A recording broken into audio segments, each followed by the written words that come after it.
Bon, moi, je veux bien commencer. Guylaine. Donc, voilà, Guylaine.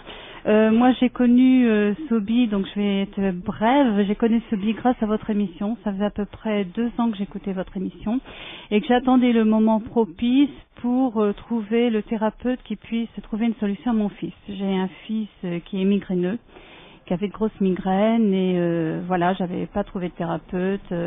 Il a des migraines où il finit aux urgences, enfin des migraines invalidantes, etc. Donc là, je vais être brève. Et puis un jour, eh bien, j'ai écouté Sobi. Alors je sais pas si c'est le timbre de sa voix, si il avait des exemples qui étaient probants. Je me rappelle de l'exemple du cheval et du chien que tu avais traité à distance, et je me suis dit, c'est Sobi, c'est lui.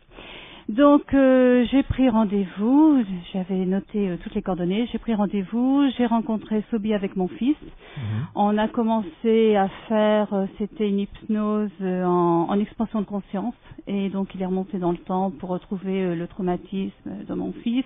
Donc c'est un petit peu personnel, et mon fils, je crois qu'il m'entend, donc je ne vais donc pas, c'est pas la peine de m'étendre. rentrer dans le détail. Par contre, juste, attendez. Pas trop Parce que comme moi je suis oui, partie. voilà, c'est ce que je remarque à l'instant.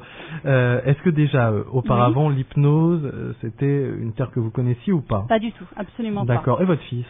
Non plus. Non plus. Quel âge environ? Il a 16 ans. Il a 16 ans. Il a Donc 16 ans. oui, déjà en plus c'est un ado, donc c'est encore moins évident peut-être de lui faire comprendre des choses comme ça. Exactement, mais il en avait plus qu'assez d'avoir ses Bien migraines, pas soignées, donc voilà. Donc il a fini sur le fauteuil avec Sobi. Moi j'étais médusée parce que j'ai suivi, et donc voilà, on a fait deux hypnoses.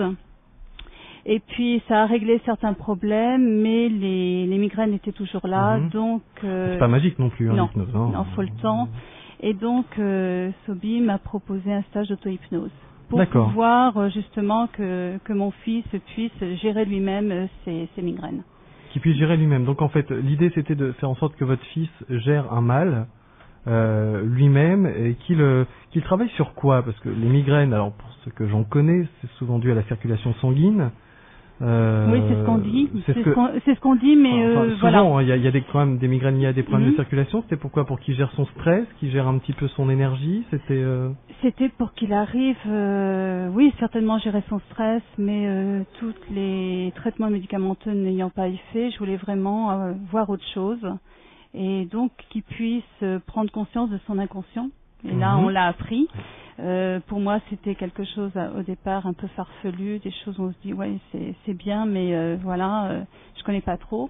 Et donc, je connaissais pas beaucoup Sobi, je l'avais vu 2 fois, donc j'ai voulu accompagner mon fils pour faire le stage. Donc tous les deux, on a fait le stage d'auto-hypnose. Et là, ça a été la révélation, parce que dans les stages, on apprend beaucoup de choses. Sobi fait toujours des démonstrations, et donc ça, c'est bluffant. Mais vous pouvez m'arrêter parce que je vais continuer. Oui, bien sûr. Je vais devoir vous arrêter parce que voilà. On a hélas pas assez de temps, mais ce que j'aimerais savoir, c'est la manière dont votre fils pratique. C'est ça qui m'intéresse. Qu'est-ce que fait votre fils lorsqu'il sent une migraine arriver?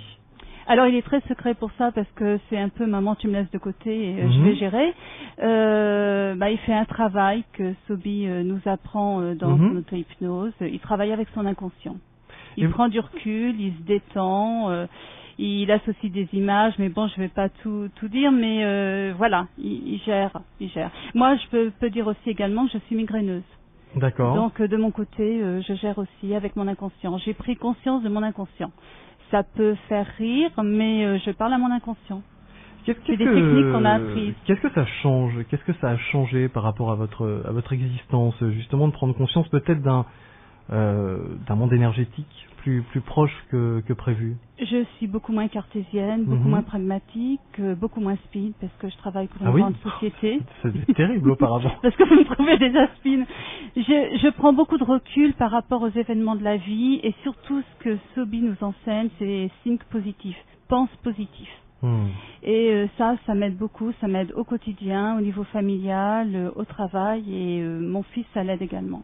Du coup, vous êtes dirigé aussi vers la méditation, Pas encore, mais à l'issue de l'auto-hypnose, donc j'ai rencontré des personnes. Il y avait des médecins dans le stage, enfin des personnes qui étaient aussi, qui avaient un background, qui étaient vraiment pragmatiques, et ça m'avait un peu interloqué de les retrouver dans ce genre de formation, et qui m'ont dit, tu devrais aussi pour les migraines faire le stage énergétique.